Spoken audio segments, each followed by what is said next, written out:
এই দুনিয়ায় থাকতে তুমি প্রভুর হুকুম মানো নাই।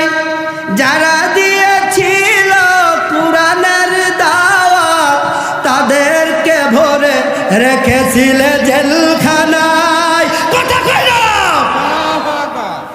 এই দুনিয়ায় থাকিতে তুমি প্রভুর হুকুম মানো নাই। যারা দিয়েছিল কুরআনের দাওয়াত তাদেরকে ভরে রেখেছিলে জেলখানায়।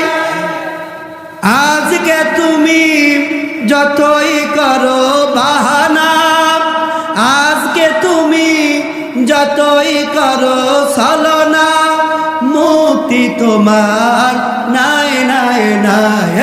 পালাবা কোথায় তুমি?